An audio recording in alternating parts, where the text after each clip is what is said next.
Programme में आपको खुशामदीद कहते हैं। मैं असदुल्ला खान हूँ। नाज़रीन, आज के प्रोग्राम परदेश से देश तक में हम सियालकोट के एक रिहायशी जो कि मैनचेस्टर में मुकीम हैं उनका एक मसला आपके सामने रखने जा रहे हैं। सियालकोट के इस रिहायशी शब्बीर साहब का मामला ये है, मसला ये है कि इनका 12 मरले का एक प्लॉट था और इस प्लॉट पर इनके बकौल एक फैक्ट्री के मालिक ने कब्ज़ा कर रखा है जो कि इनके प्लॉट से मुल्हिका फैक्ट्री है।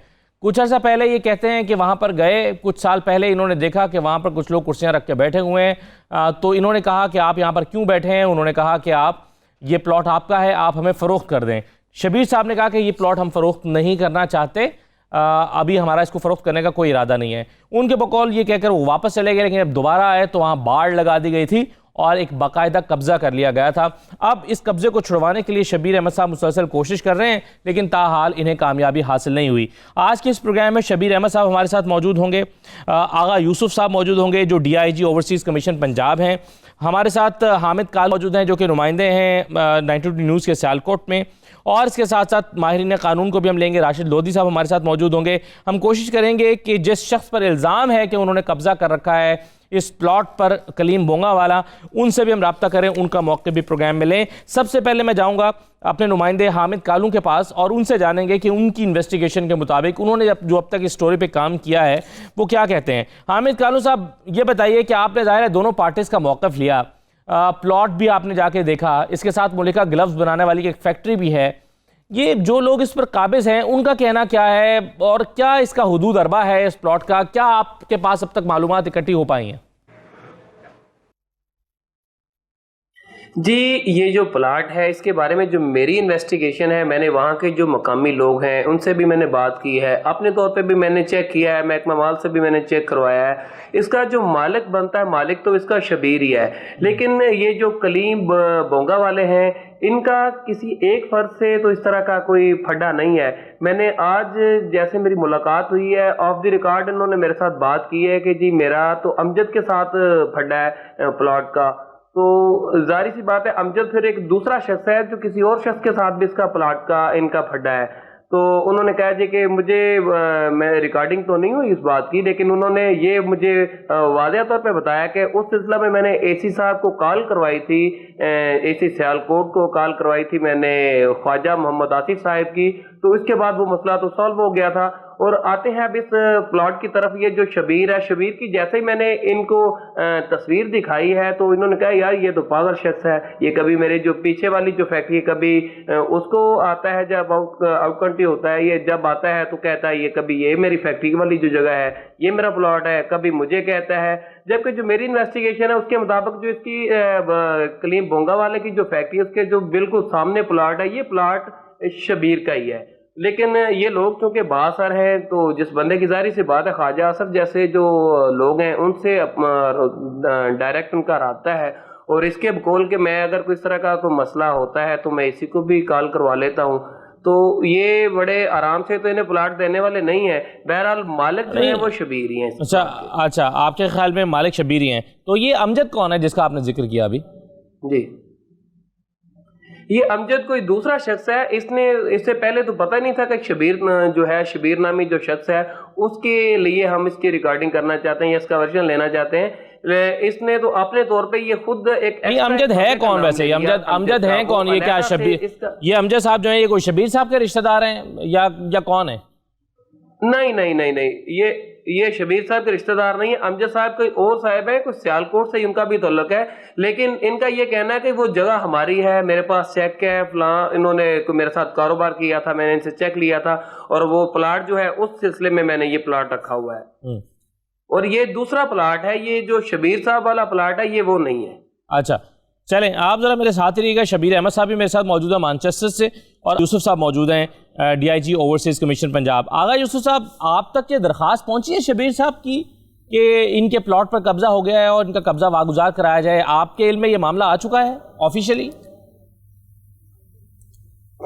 जी, बिस्मिल्लाहिर्रहमानिर्रहीम, थैंक यू। हमारे पास जी ये 2016 में कंप्लेंट आई थी यहाँ पे ओवरसीज़ कमीशन में, ठीक, नवंबर 2016 में।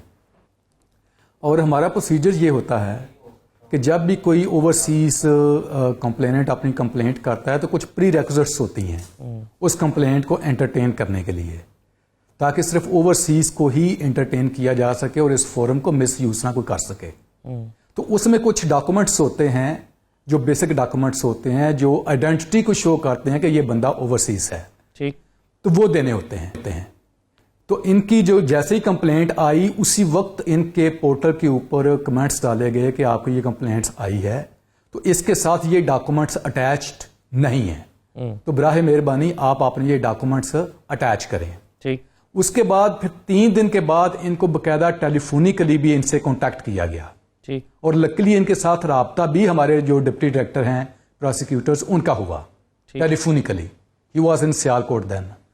तो उन्होंने भी इसको बताया कि सर आपकी कंप्लेंट आई है, तो उसके साथ ये डॉक्यूमेंट्स जो लाजमी होते हैं वो अटैच आपने करने हैं, जिसमें पासपोर्ट की जैसे आप एस्टैब्लिश होंगे या आप ओवरसीज पाकिस्तानी हैं।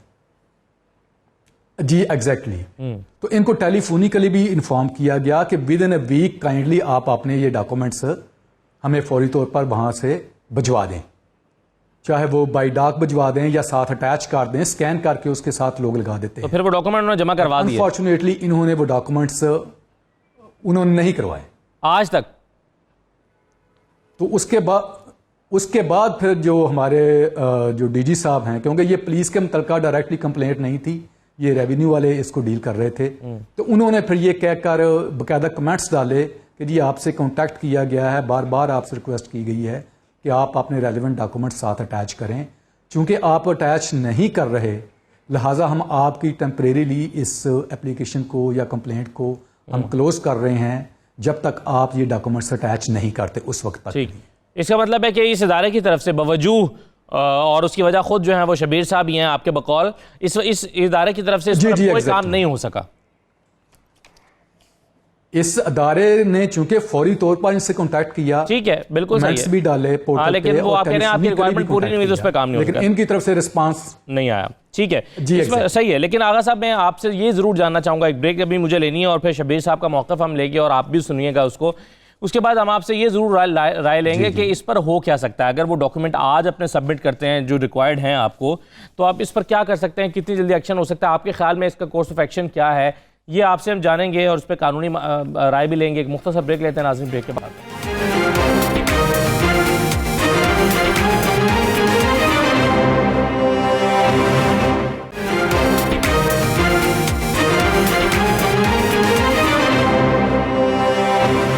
ब्रेक के बाद आपको दोबारा खुशामदीद कहते हैं। अब हमारे साथ मौजूद है मैनचेस्टर से शबीर अहमद साहब। शबीर अहमद साहब जो हैं, इनका दावा यह है कि इनका 12 मरले का प्लॉट है जिस पर एक शख्स ने कब्जा कर रखा है, उसका नाम करीम मोंगावाला है, इनका इल्ज़ाम है। अब शबीर साहब क्या कहते हैं उनकी ज़ुबानी ही हम सारा माजरा जानते हैं। शबीर अहमद साहब, आपने ये प्लॉट कब ख़रीदा था और आपका कि इस प्लॉट पर कब्जा कब हुआ? 2016 में आपने ओवरसीज़ कमीशन को दरख्वास्त दी, फिर आपने उसको परसू नहीं किया, इसकी क्या वजह है? क्या आप अपने केस के बारे में कहना चाहेंगे? जी अस्सलाम वालेकुम जी। जी वाले साहब, देखिए मैंने जो ये प्लॉट जो खरीदा था ना, ये 94 में खरीदा था, मेरी सिस्टर के नाम पे था, ठीक, साली के नाम पे। उसके बाद 2002 में ये प्लॉट फिर मेरे नाम पे हुआ है, ठीक, जब मैं गया हूँ पाकिस्तान। उसके बाद फिर मैं वहां जाता रहा हूँ, नजर डालता रहा हूँ प्लॉट के ऊपर, लेकिन बिल्कुल ठीक था, कोई मामला नहीं था वहां पे, सारी प्लॉटिंग ऐसे ही हुई थी, आबादी थोड़ी थोड़ी हो रही थी आहिस्ता आहिस्ता। तो जब मैं 2016 में गया हूँ ना, इस 2 साल पहले, तो वहां पे उन्होंने कब्जा किया हुआ था, सामने एक फैक्ट्री बनी हुई थी, उन्होंने कब्जा किया हुआ था। उससे पहले भी एक चक्कर लगाया, लेकिन उनके साथ मेरी बातचीत हुई थी कलीम मोंगावाला से, तो वो कहने लगे अगर आपका प्लॉट है तो ठीक है जी, हम ये यूज करते हैं यहाँ पार्किंग के लिए, तो जब आपने सेल करना होगा तो फिर मुझे दे देना। अच्छा, हमें सूट करता है ये। मैंने कहा मैंने रहने के लिए बनाया है, बच्चों के लिए बनाया है, ये मैंने सेल का इरादा नहीं है अभी। ठीक, तो ये उन्होंने कहा कि ठीक है आपका प्लॉट है तो ठीक है, कोई ऐसी बात नहीं है। बहरहाल हम ऐसे यूज कर रहे हैं इसको, क्योंकि बिल्कुल सामने फैक्ट्री है, 12 मरले का प्लॉट है। जब इस वक्त गया हूँ ना 16 में, तो उन्होंने साथ वाला एक प्लॉट लेके ना तो उसको भी कवर किया हुआ था कि आपका प्लॉट ये नहीं है, कहीं और होगा। तो इस तरह मैंने फिर एप्लीकेशन दी, कंप्लेंट की ओवरसीज में, तो उनकी तरफ से अभी तक मुझे तो कोई टेलीफोन, कोई राब्ता, कोई मैसेज नहीं आया, क्या डॉक्यूमेंट चाहिए आप उनको। नहीं, वो आगा अभी यूसुफ कह मैंने- रहे हैं, एक तो आपने जो एप्लीकेशन डाली थी पोर्टल के ऊपर, जी, एक तो जी। वहां पर भी कमेंट किया गया था, फिर आपसे टेलीफोन पे भी रब्ता किया गया था, आपसे रब्ता हो भी गया था, आप उस वक्त सियालकोट में थे, आपको बताया गया था कि आपसे कुछ डॉक्यूमेंट जमा कराएं जिससे पता चलेगा कि आप जो है ओवरसीज पाकिस्तानी हैं, लेकिन आपने आज तक वो डॉक्यूमेंट जमा नहीं करवाया, इसलिए उस पर कोई काम नहीं हो सकता। मैं जो डॉक्यूमेंट इनको चाहिए, अगर मेरी पासपोर्ट की कॉपी चाहिए तो मैं अभी देने के लिए तैयार हूँ, क्योंकि मुझे तो इन्होंने कोई डॉक्यूमेंट मांगे ही नहीं है। मैं तो अपनी ईमेल भी चेक करता रहता हूँ, कोई ईमेल नहीं आई इनको। ईमेल भी तो फोन पे आपसे रब्ता हुआ था जब आप सियालकोट में थे? मेरी किसी से फोन पे बात नहीं हुई। अच्छा, कोई किसी ने फोन और किया ही ये नहीं? छोटी सी बात नहीं है, अगर मुझे फोन पे भी रब्ता हुआ होता तो मैं फौरी इनको कागज दे देता। अच्छा, अब एक क्योंकि मिनट फिर मुझे- यहाँ रुकिएगा आगा यूसुफ, वो जी। ये आप सुन रहे हैं शबीर अहमद साहब को, वो कहते हैं अगर मुझसे बताया गया होता तो मैं जरूर, उनको तो पता ही नहीं है उनको कुछ डॉक्यूमेंट सबमिट करने हैं, वो कहते हैं मुझसे तो किसी ने फोन पे बात ही नहीं की, वरना मैं दे ना देता। देखिए, हमारी जो भी एक्टिविटी होती है ना, वो पोर्टल के ऊपर बकायदा हम उसको डिस्प्ले करते हैं। तो जो हमारे डिप्टी डायरेक्टर प्रोसिक्यूटर हैं जिन्होंने इनके साथ टेलीफोनिकली रब्ता किया, तो उनके बकायदा कमेंट्स लगे हुए हैं कि जी मैंने टेलीफोन के ऊपर इनसे रब्ता किया, उनसे रिक्वेस्ट की है कि जी आप विद इन 7 डेज अपने पासपोर्ट की कापी और जो मुतलका डॉक्यूमेंट्स हैं वो हमें भेजें ताकि आपकी फर्दर जो है ना वहाँ प्रोसीडिंग स्टार्ट करें। लेकिन इनकी तरफ से किसी किस्म की कोई कापी जमा नहीं करवाई गई। और वैसे भी ये हमारे जो वेबसाइट है उसके ऊपर लिखा हुआ है कि जब भी एक ओवरसीज पाकिस्तानी कोई कंप्लेंट लॉन्च करता है तो ये प्री रेक्विजिट्स हैं, ये डॉक्यूमेंट साथ अटैच करने होंगे तो तब जाकर आपकी एप्लीकेशन एंटरटेन होगी। और ये तो हमारी वेबसाइट के ऊपर भी मौजूद है। ठीक, तो वो तो कहने की भी जरूरत नहीं होती, लोग खुद ही अटैच कर देते हैं। लेकिन सही। अगर अटैच नहीं मैं अब करते कर तो देता हम हूं। चले, रब्ता आप- करके भी उनसे रिक्वेस्ट हाँ करते हैं। ठीक है, चले, अब तो 2 साल हो गए, जी, बिल्कुल लेकिन करें, हम शबीर अहमद entertain साहब, करेंगे। शबीर अहमद साहब, आप बताएं कि आप जो डॉक्यूमेंट चाहिए वो आप सबमिट कर दें, मतलब वो तो आप करना चाहेंगे? डॉक्यूमेंट चाहिए, बिल्कुल करना चाहूंगा मैं। आप एक तो वेबसाइट पे जाके पढ़ लें, यूसुफ साहब कह रहे हैं कि आप जाके पढ़ लें, आपको पता चल जाएगा कौन कौन से डॉक्यूमेंट्स हैं। अदरवाइज ठीक आप है। फोन करके भी पूछ सकते हैं कि मेरे कौन से डॉक्यूमेंट सबमिट करने हैं, तो आप सबमिट कर दीजिएगा। सही है, बिल्कुल ठीक अब है। ये तो हो गया एक मसला, लेकिन अब मुझे आगे यूसुफ जी। ये बताइए, फर्ज करते हैं अगर 2-3 दिन में अपने डॉक्यूमेंट सबमिट कर देते हैं, कैसे इनका प्रोसेस इनिशिएट होगा और उसकी क्या स्पीड होगी, इनको बाकी का तरीकाकार भी समझा दें, होगा क्या? जी, मैं अब आपको इनको बताता हूं डॉक्यूमेंट जो कौन हमारा कौन से चाहिए? procedure है वो ये पासपोर्ट की है। कॉपी चाहिए? क्योंकि जी पासपोर्ट की कॉपी चाहिए, आपकी आईडी कार्ड की कॉपी चाहिए, आपने साबित करना है कि यू आर ओवरसीज। ये बिल्कुल सही है। थोड़े से डॉक्यूमेंट्स हैं कि ये बहुत ज्यादा दोनों चीजें documents मैं हैं। अभी भेज देता हूँ। वो आप अपना मुझे भिजवा दें हमें, तो हम- व्हाट्सएप हाँ, वही पोर्टल पे अटैच कर दें, वो पोर्टल जी, पे जहाँ पे जिस- आपने एप्लीकेशन दी है वहीं पर वो डॉक्यूमेंट जिस पे अटैच कर दें। आपने अपनी, हाँ वहीं पे आप अटैच कर दें, स्कैन करके अटैच कर दें। जी, अच्छा आगा जी, साहब, आप ठीक है। इसका प्रोसेस क्या होगा अगर ये 2-3 दिन में ये अपने डॉक्यूमेंट वहाँ पे जी। जमा कर देते हैं? जी प्रोसेस ये है, जी मैं आपको बता दूं, हमारा जो प्रोसीजर होता है वो ये होता है कि जब भी कोई ओवरसीज पाकिस्तानी कोई कंप्लेंट करता है तो वो जिस डिस्ट्रिक्ट के मुतलका कंप्लेंट होती है, क्योंकि हर ज़िले में सीएम साहब ने ओवरसीज पाकिस्तानी कमेटी बनाई हुई है, वो फौरी तौर के ऊपर हम उस ज़िले को वो कंप्लेंट रेफ़र कर देते हैं। उसका जो डीसी होता है वो कन्वीनर होता है, डीपीओ भी उसका मेंबर होता है, और एक हमारा पब्लिक का रिप्रेजेंटेटिव होता है जो चेयरपर्सन होता है उस ज़िले की ओवरसीज कमेटी का, वो उस कमेटी को हेड करता है।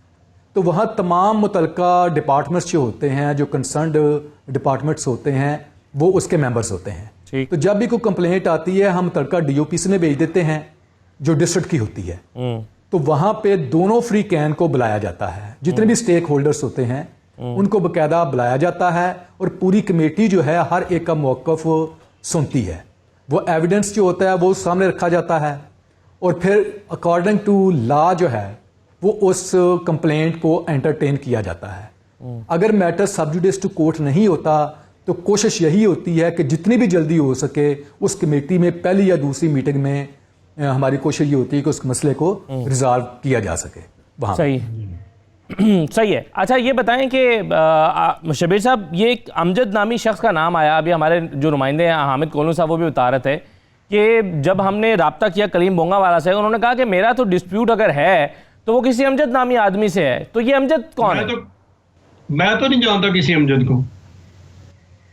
ठीक है, इसके डॉक्यूमेंट सारे आपके पास मौजूद हैं, सारे कागजात आपके जी पास हैं? बिल्कुल, अच्छा ये बताएं कि आपने किसी और फोरम से रब्ता किया है ओवरसीज के अलावा, कमीशन के अलावा किसी और फोरम पर आपने जाकर कंप्लेंट की कि जनाब ये मेरा ये है, या कोई आपने कोई केस किया हो किसी अदालत में? अपने लॉयर से बात की थी, उसको सारे डॉक्यूमेंट दिए थे कि वो इसको परसू करे, जो प्रोसीजर है वो फॉलो करे, फिर लेकिन अभी तक उसकी तरफ से भी मुझे कोई जवाब नहीं आया।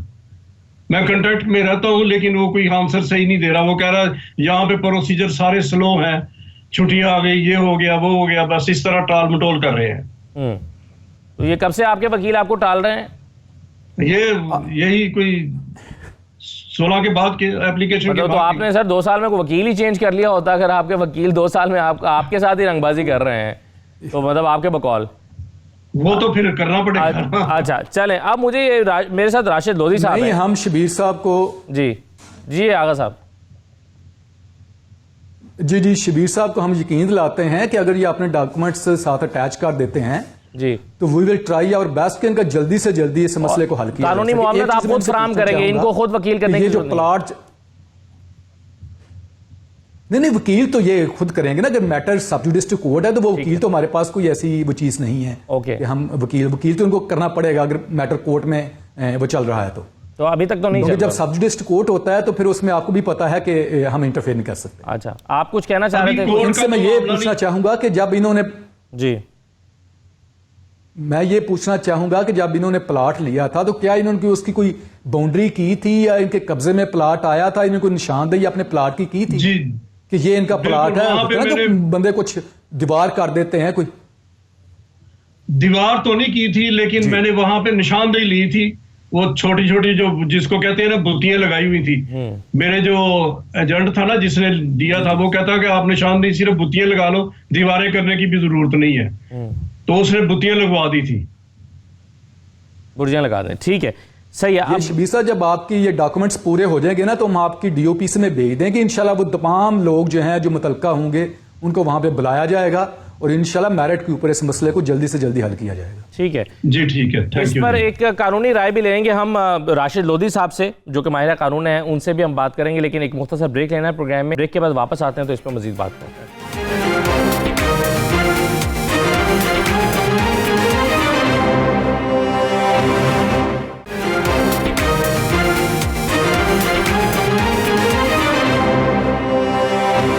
दोबारा खुशामदीद कहते हैं आपको प्रोग्राम पे। हम शबीर अहमद साहब से बात कर रहे हैं, उनके केस से मुतालिक बात कर रहे हैं। मैनचेस्टर में वो मुकीम है, सियालकोट के वो रहायशी हैं, उनके 12 मरले के प्लॉट पर कब्जा हो चुका है। इनका कहना यह है कि 2002 से ये प्रॉपर्टी इनके नाम है, इससे पहले इनकी सिस्टर के नाम थी 1994 से, और 2002 में इनकी प्रॉपर्टी इनके नाम पर आ गई। और कलीम बोंगा वाला एक शख्स है, उन पर इनका इल्ज़ाम है कि उसने इनके प्रॉपर्टी पर, इनके प्लॉट पर कब्जा कर रखा है। अब हम इस पर कानूनी राय मालूम करेंगे। राशिद लोधी साहब हमारे साथ मौजूद है, माहिर कानून है। राशिद लोधी साहब बहुत शुक्रिया।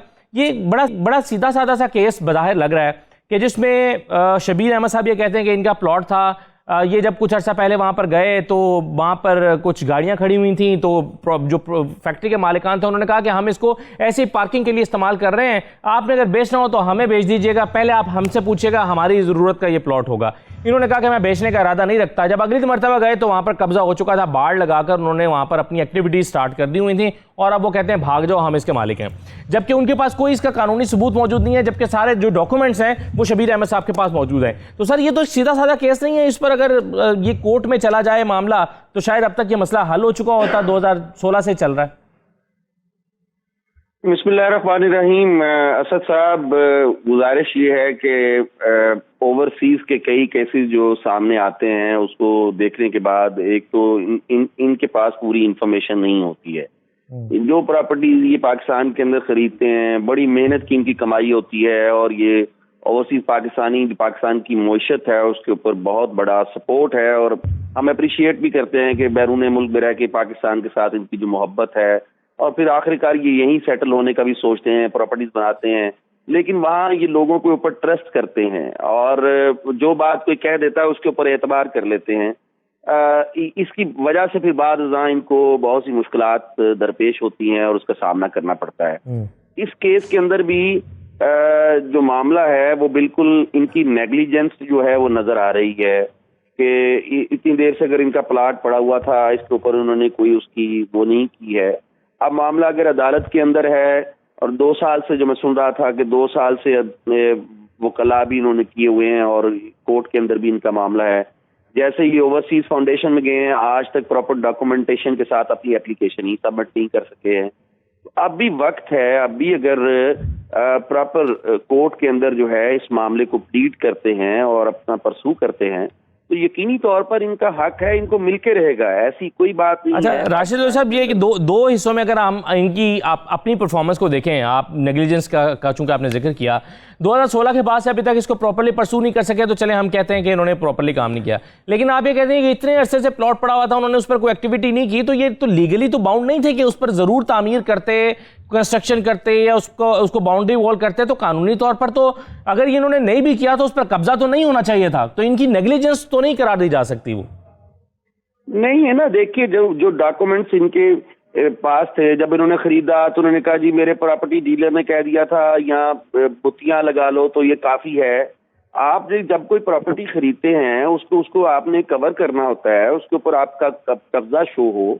आप कह रहे हैं कि जी मैं आया था, उन्होंने कह दिया कि वैसे ही हम तो इस्तेमाल कर रहे हैं, तो किस बात के ऊपर इतना ट्रस्ट किया? बात फिर भी आपकी दुरुस्त है कि जो भी सूरत हाल हो किसी की प्रॉपर्टी के ऊपर कब्जा नहीं होना चाहिए, लेकिन बज़ाहिर जो मामला मालूम हो रहा है उसके ऊपर जो इनकी तरफ से भी एक जुम्मेदाराना जो है एक रवैया होना चाहिए था, उसका इजहार नहीं है। और ओवरसीज के जितने भी केसेस मैंने देखे हैं उसके ऊपर बेजा ट्रस्ट है, रिश्तेदारों के ऊपर, दोस्तों के ऊपर, मोहल्लेदारों के ऊपर, और फिर जब उनको नुकसान उठाना पड़ता है तो फिर आता। अब देखिए अभी भी अपने मामले को उस सही अंदाज के साथ लीड नहीं कर रहे हैं। ये बात फिर भी है कि अगर मामला कोर्ट के अंदर जाता है तो इनके पास अगर डॉक्यूमेंटेशन पूरी है, अगर इनके नाम के ऊपर रजिस्ट्री है और उसका फिर इंतकाल मौजूद है, तो कोई सूरत नहीं है कि कोई उस कब्जे को छुड़वाया ना जाए। अदालत बिल्कुल अदालत का बैलेंस जाएगा, सूट फॉर पोजेशन करेंगे वहां, और बैलेंस जाके इनको कब्जा ले देगा। ऐसी बात नहीं है कि यहाँ कोई जंगल का कानून नहीं है कि किसी की राइट्स जो हैं वो इस तरह छीने जा सके।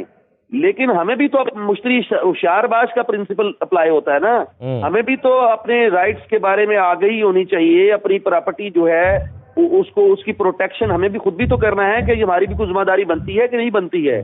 सारा कुछ स्टेट के ऊपर या स्टेट फंक्शनरीज के ऊपर, स्टेट के इदारों के ऊपर डालकर बरीजुमा तो नहीं हुआ जा सकता। ठीक है, तो अब भी वक्त है, ये अदालत के अंदर अपने मामले को सही तरह प्लीड करें, फाइट आउट करें, एक एक लम्हे के ऊपर, व्हाट्सएप के ऊपर और अपना ट्विटर के ऊपर और अपने जो भी मीडिया में ये इस्तेमाल करना चाहते हैं, ये अपने वकील के साथ मुसलसल राब्ते के ऊपर रहें और उसकी ईमेल के ऊपर कॉपी लें कि आज अदालत के अंदर क्या प्रोसीडिंग हुई है, ऑर्डर शीट मुझे भेजें। ये वकील तो अभी तक इनको सीरियस नहीं ले रहा ना, वो वकील ने तो अभी तक कुछ किया ही नहीं है और इनको इस बात का इल्म भी है कि उसने तो अभी तक कुछ किया ही नहीं, वो जो टाल मटोल कर रहा है। एक चीज में पता नहीं ना, ये देखिए ना वकील किस नौयत का इन्होंने किया है। वकील अगर तो कॉम्पिटेंट वकील को कहेंगे और उसको एंगेज करेंगे और प्रॉपर उसके साथ ये कांटेक्ट में रहेंगे तो सवाल ही पैदा नहीं होता। हम वकला जो हैं वो शहरियों के राइट्स के लिए लड़ते हैं। ये इनका फंडामेंटल राइट है इस मुल्क के अंदर प्रॉपर्टी रखना।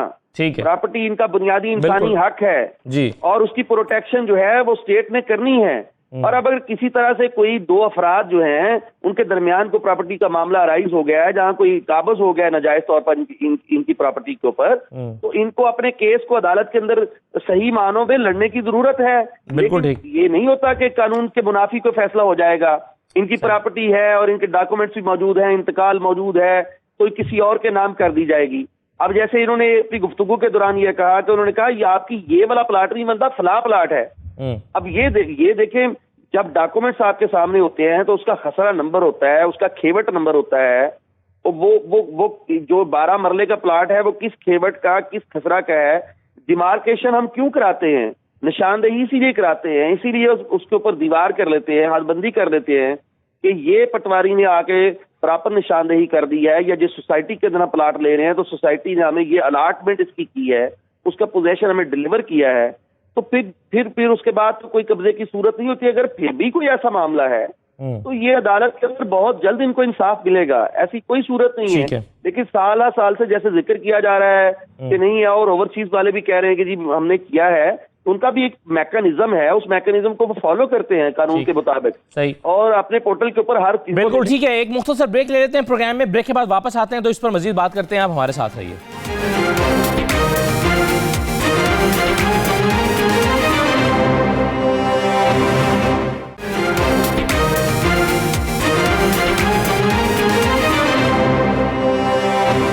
प्रोग्राम में आपको दोबारा खुशामदीद कहते हैं। हामिद कालू साहब जो हमारे नुमाइंदे हैं, उन्होंने भी उनसे रब्ता किया था। तो हामिद कालू साहब, आपसे वादा किया था कलीम बोंगावाला ने कि वो अपना मौक़िफ़ देंगे, प्रोग्राम में आएंगे, क्या कहा था उन्होंने? तो मैं आपको ये बात बताऊं कि इसमें ये जो प्लॉट का कब्जा है, इनके पास, कलीम बोंगावाला के पास किसी किस्म का कोई ऐसा कागज नहीं है, एक सादा कागज भी नहीं है कि जिसपे वो अपनी मलकियत जाहिर कर सकें। ऐसी बिल्कुल भी कोई बात नहीं है। लेकिन इसके बावजूद उनका यह भी कहना है कि अगर मैं काबज हूं, मैंने शबीर के प्लॉट पे कब्जा किया है, तो शबीर ने आज तक मेरे खिलाफ कोई एप्लीकेशन क्यों नहीं दी। ये भी उनका कहना है। नहीं, ये बात समझने वाली बात है ना कि वो ऑफर कर रहे पैसों की। जी, मैं शबीर साहब आता हूं आपके पास। अगर उन्होंने ऐसा किया तो definitely he would be at losing end. लेकिन मैं जो राशिद साहब ने बातें की हैं, बड़ी उन्होंने अच्छी बातें की हैं और मेरे ख्याल में उन्होंने हर चीज को एक्सप्लेन कर दिया है जी कि देखें, जब कोई जमीन बंदा लेता है तो उसकी आइडेंटिफिकेशन होती है जी। अब इन्होंने पता नहीं किसी उसमें मुश्तरका खाते में कोई वो प्लाट इनको दिखाया गया है, बकायदा आइडेंटिफाई किया गया था या नहीं किया गया था। अभी तो जब सारे लेकिन वो आगा साहब, लेकिन अभी तक देखें जो चीज जो ये बता रहे हैं उसमें तो ये है, जैसे यह हमारे नॉर्मली होता है कि लोग, कोई बासर लोग ये देखते हैं ना कि इस प्लॉट का तो पर तो कोई वाली वारिस आता नहीं है, इसको तो कोई, इसका कोई है नहीं, या ये तो बाहर होते हैं, तो चलो हमारे साथ ही लगता है क्यों ना इस पर कब्जा कर लिया जाए। तो आम तौर ये देखने में ऐसा लग रहा है कि ये शायद इस प्लॉट के साथ ये हुआ है, क्योंकि उन्होंने जब ये पहले गए हैं तो उन्होंने इस पर अपना दावा नहीं दायर किया या जाहिर किया। उन्होंने कहा कि आपने बेचना हो तो आप हमें बेच दीजिएगा। तो इससे तो नहीं लगता कोई डिस्प्यूटेड प्रॉपर्टी थी, यानी कि एक से ज्यादा लोगों को बेची गई हो या इसका कोई और भी मालिक हो, तो ऐसा नहीं लग रहा। वरना कोई सामने आ जाता, ये वो शुरू में सामने आ जाता ना, ये 2016 में जाके फिर क्यों सामने आया? ये तो 1994 में सामने आना चाहिए था। नहीं, देखें, ये तो अभी हमारे पास एक यकतरफा मौक़िफ़ है ना जी। अभी चूंकि हमने दूसरों से नहीं, वो दूसरा मौक़िफ़ हमारे रिपोर्टर ने लिया है, वो उनका मौक़िफ़ सामने ना हो जी।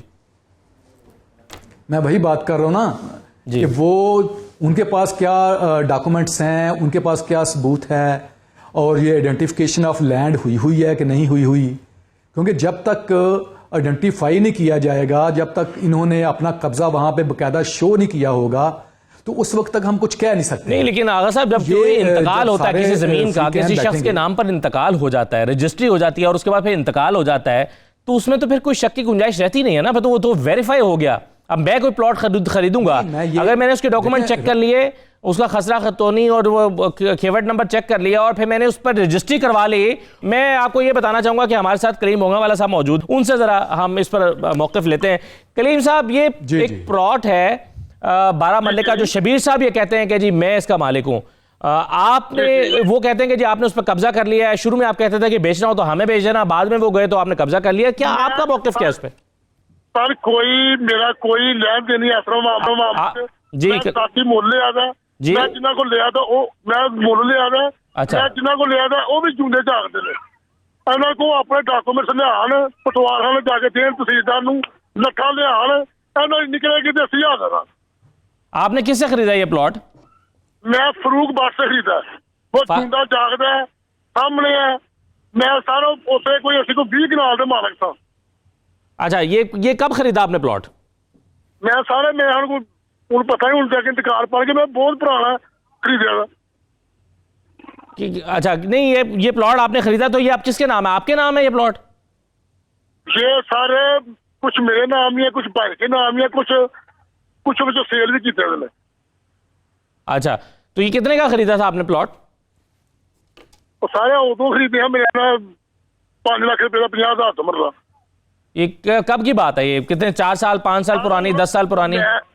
10 तो भी पुरानी गल है। मैं सारा हूं निकलिया ना इंतकाल पढ़ के, वो तो जाके डॉक्यूमेंट तहसीलदार को जाके लिखाखन, तो मौके तो जाके जो कुछ होएगा सियासत। सही है।